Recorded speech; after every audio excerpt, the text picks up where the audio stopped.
Mirëmbrëma, çfarë bëhet plak? Si ke qenë mirë? Më thuaj gjë për veten. Ti je i veçantë apo je i zakonshëm? Krahasim me të tjerë flasim. Normal, po më nuk fare, besoj ti the i veçantë. Ti nuk punon një shtëpi si të tjerë. Amër plak çfarë do hash ti sot? Më thuaj gjë tjetër për veten. A e ke zakon të keq që i le punën e sotshme për nesër? Sikur s'kan gjithë jetën që ta thon gjithë, mos e le punën e sotshme për nesër. Çfarë bën ti? Ata bën. Më thuaj gjë tjetër. Kur ke vendime të rëndësishme me marrë me jetën tate, ti një gjë vetëm veten tate apo shkon kërkon miratim nga të tjerët? Normal, nuk besoj se vetja jote të mjafton për vendimet për jetën tate, ti shkon pyet të tjerë. Ngajherë bile pyet dhe njerëz që nuk ta duan të mirën. E bukur është se ngajherë ti e di që nuk ta duan të mirën, nuk di çfarë them domethënë, ë? A shkon dhe ti në dyqan e blen gjona kot ngajherë harxhon lek kot vetëm e mbush shpirtin se e ke shpirtin bosh sot? A ke dhe ti gjithë jetën që eviton konfliktin e diskomfortin, a nuk pëlqen stresi? A ke dhe ti frikë nga gjykimi? A ka 100 gjëra që mund t'i kishe bërë me jetën tate, po si ke bë se do të gjykojnë tjerët? A ke parasysh me veten tate që ti nuk provon gjëra të reja? Ty nuk pëlqen me provu gjëra të reja. Ti thjesht vazhdon bën gjërat e vjetra që i ke bërë gjatë gjithë jetës dhe nuk kanë funksionuar, po ti i bën prap. Kërkoni pak the definition of stupidity. Do ju dalë një person që bën 2 herë ose më shumë të njëjtin gabim. Ky jeni ju. Ju jeni definition of stupidity. A bëni ju overthink gjatë gjithë kohës, sidomos natën para gjumit për të shkuarën tuaj, për gabimet që keni bërë në të shkuarën. Normal që e bën këtë gjë. Ti normal që e ke një aftësi me shku në të shkuarën e me ndryshu.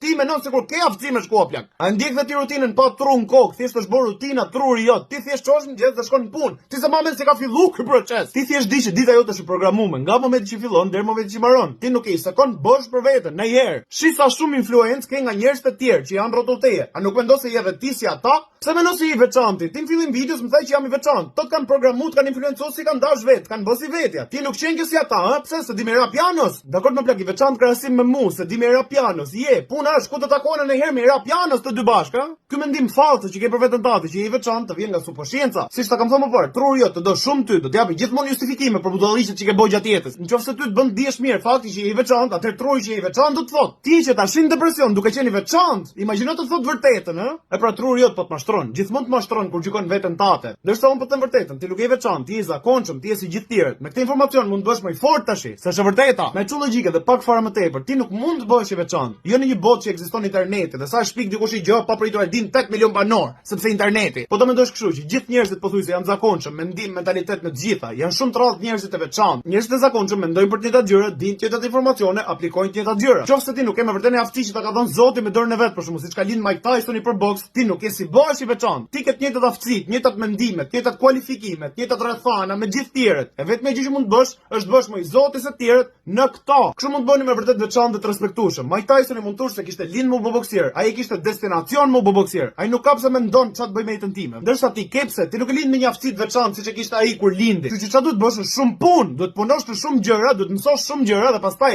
kur ti je i veçantë më vërtet, do ta thon tjerët, edhe nuk duhet ta thosh për vete. Faleminderit për mirëkuptimin. Shihemi në nesër.